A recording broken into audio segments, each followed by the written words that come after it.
Hi viewers, welcome to our channel.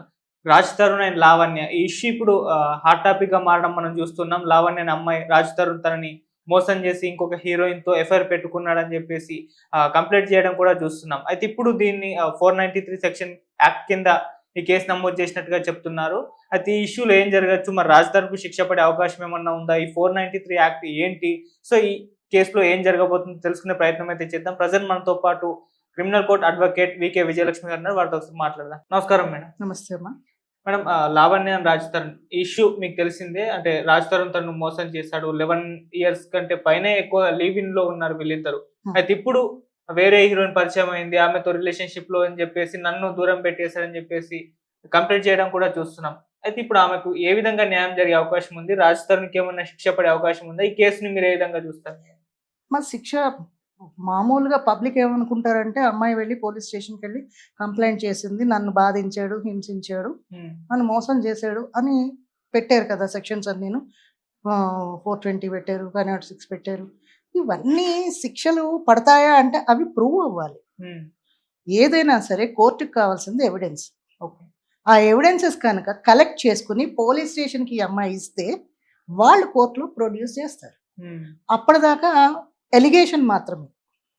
ఈ అమ్మాయి allegation చేసింది అంతే, నన్ను మోసం చేసాడు అని, మోసపోయింది అని అంటున్నారు కాబట్టి. సో 11 years నుంచి మోసపోతున్నది అని అంటే కోర్టు ఒప్పుకోదు. ఫస్ట్ 1 day 2 daysలోనే మోసం అనేది తెలిసిపోతుంది. 11 years నుంచి మోసం చేసాడు నన్ను అనడానికి లేదు, అంత ఇన్నోసెన్సీ లేరు ఎవరు. చదువుకున్నారు కదా, చదువుకున్న అమ్మాయే కదా. సో కోర్టు ఫస్ట్ నమ్మదు. నమ్మకపోవడం అని కాదు, కోర్టుకి నమ్మకం అపనమ్మకం అని కాదు, కావాల్సింది ఎవిడెన్స్. ఎవిడెన్సెస్ కరెక్ట్గా ఉన్నాయి అంటే ఆ అబ్బాయికి శిక్ష పడుతుంది. లేదు అంటే మాత్రం ఈ అమ్మాయి మీద పరువు నష్టం దావా వేయాల్సి వస్తుంది. 493 ఏం లేదు, మోసం చేసాడు ఇలా సెక్షువల్గా వాడుకోవడానికి అన్నట్టు దానికి సంబంధించింది పెట్టారు. కరెక్టే, సెక్షువల్గా వాడుకున్నాడు, కానీ దానికి ప్రూఫ్స్ కావాలి, ఎవిడెన్స్ కావాలి. ఈ అమ్మాయిని అప్పటి నుంచి ఇంట్లోనే ఉంచుకున్నాడు, అదే శారీరక సంబంధం ఉంది అన్నట్టు అవన్నీ ప్రూఫ్స్ వస్తాయి. అవి తెచ్చుకుంటారు పోలీసు వాళ్ళు, నార్కోటిక్స్ పంపిస్తారు, అవన్నీ చేస్తారు. అవన్నీ వచ్చిన తర్వాత స్టిల్ వీళ్ళిద్దరూ రిలేషన్లో ఉన్నారు. అయినా ఒకటమ్మా, లివింగ్ రిలేషన్ అనేది ఇప్పుడు తప్పు కాదు. అమ్మాయి పెళ్లి చేసుకుంది అని ఒక దాంట్లో అంటున్నారు, అది వేరేగా పెళ్లి చేసుకున్నారు అని అంటున్నారు. సో చెప్పాను కదా, ఇది వరకు మనం వీడియోస్లో కూడా చెప్పాను, గవర్నమెంట్ ఎండోమెంట్ టెంపుల్స్లో కానీ, లేదా పెద్దల సమక్షంలో కానీ, లేదా రిజిస్టర్ ఆఫీస్లో చేసుకున్న పెళ్ళిళ్ళు మాత్రమే చెల్లుబాటు అవుతాయి. మిగతావన్నీ అవి చెల్లవు, లివింగ్ రిలేషన్కే వస్తుంది. ఇప్పుడు వచ్చింది కొత్త పేరు లివింగ్ రిలేషన్. ఇది వరకు అయితే దాన్ని తప్పుగానే అనేవారు, అదే కింద లెక్కకు వస్తుంది అంతే. అంటే ఇప్పుడు ఈ కేసులో రాజ్ తరుణ్ కి ఎటువంటి శిక్ష పడే అవకాశం లేదు అంటే శిక్ష పడదా అని అడగడం, శిక్ష పడుతుందా అని అనుకోవడం ప్రజలు అనుకుంటారు. టక్కుమని ఎవరికైనా శిక్ష ఎందుకు వేయాలమ్మా? తప్పు చేసాడా లేదా అది నిరూపించబడాలి కదా, అంతవరకు మనం వెయిట్ చేయాలి. అవి ప్రూవ్ అయ్యేదాకా మాత్రం వెయిట్ చేయాలి. మనకున్న యాంగ్జైటీ, కోర్టు పరిగెత్తాలి. ఇది ఒక కేసేనా, పోలీసు వాళ్ళకి బోర్డు కేసులు ఉన్నాయి. దట్టు కరెక్టా ఫాల్సా అది చూస్తారు వాళ్ళు. రాజ్ తరుణ్ మీద ఎలిగేషన్ ఉంది అని ఈ అమ్మాయికి ఫేవర్ చేయరు, ఈ అమ్మాయి కంప్లైంట్ ఇచ్చింది కదా అని వాళ్ళ మీద కేసులు పెట్టారు. వాళ్ళ బాధ్యత ఏంటి అంటే అమ్మాయి వెళ్ళింది పోలీస్ స్టేషన్కి, నాకు అన్యాయం జరిగింది అని, కాబట్టి ఆ కేసు తీసుకున్నారు, టేకప్ చేశారు, దాన్ని కోర్టుకు పంపిస్తారు. కోర్టు ఎవిడెన్స్ కావాలని అడుగుతుంది, ఎవిడెన్స్ కలెక్ట్ చేస్తారు పోలీసు వాళ్ళు, కలెక్ట్ చేసుకుని సబ్మిట్ చేస్తారు. చాలా ప్రాసెస్ ఉంటుంది. ఈ కేసులో అంటే మాల్వి మల్హోత్రా హీరోయిన్ మేడం, ఆమెతోటే రిలేషన్షిప్ లో ఉన్నాడని చెప్పేసి తను మోసం చేశాడు అని చెప్పేసి అమ్మాయి చెప్తుంది.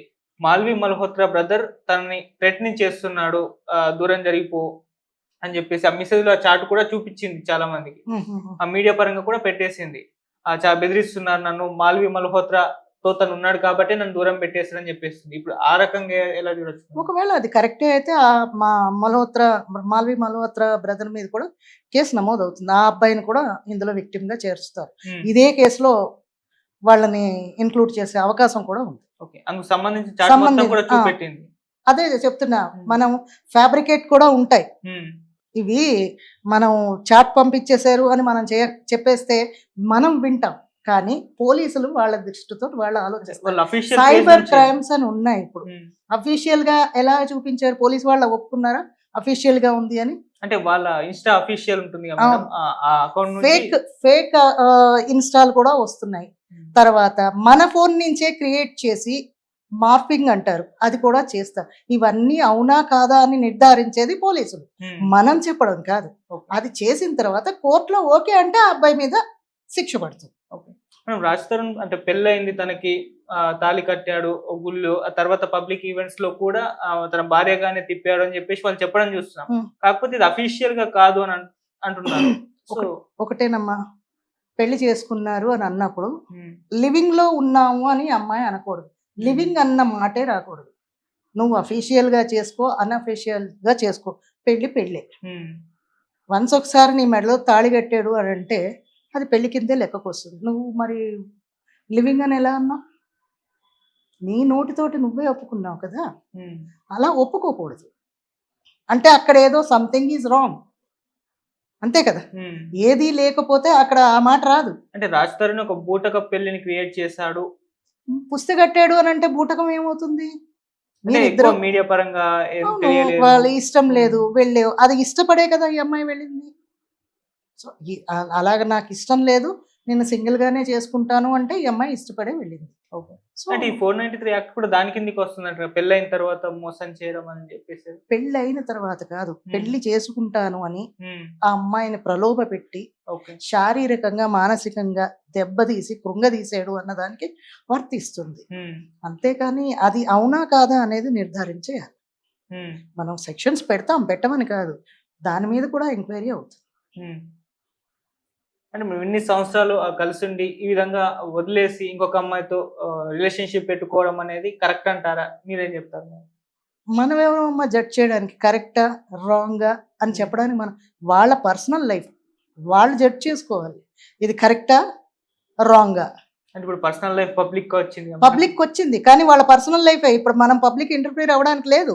ఓన్లీ అడ్వకేట్ ఆర్ పోలీస్ వీళ్ళిద్దరే వెళ్ళాలి, అంతేగాని ఎవరు పడితే వాళ్ళు ఎవరి లైఫ్ లోకి పడితే వాళ్ళ లైఫ్ లోకి వెళ్ళడానికి లేదు. సో వాళ్ళిద్దరూ జడ్జ్ చేసుకోవాలి, నేను చేసింది తప్ప కాదా అని. ఆ అమ్మాయి క్వశ్చన్ చేసుకుంటే అది కరెక్ట్ రాంగ్ అమ్మాయికి తెలుస్తుంది. ఇప్పుడు లాపరంగా రాజ్ తరుణ్ కు ఈ ఇష్యూలు అంటే ఇంత ఫాస్ట్ గా ఎవరికి శిక్షలు పడవు, అది కరెక్ట్. శిక్షలు ఏదో మీరు కంప్లైంట్ చేసేసారు, ఒక పిటిషన్ వేసేసారు పోలీస్ స్టేషన్ లోని, ఆ హీరోని తీసుకెళ్లి జైల్లో పెట్టేస్తారు అనుకోవడం తప్పు. దాని మీద ఎంక్వైరీ ఉంటుంది. ఆ అబ్బాయి తప్పు చేసాడు అంటే శిక్ష పడుతుంది, లేదు అంటే ఆ అబ్బాయి మామూలుగా బయటకు వస్తాడు. కానీ బయటకు వచ్చేసిన వాళ్ళు ఎవరు ఊరుకోరు. ఆ అబ్బాయి రెప్యుటేషన్ దెబ్బతిందని ఆ అబ్బాయి ఈఎంఐ మీద వేయొచ్చు cases. Thank you so much.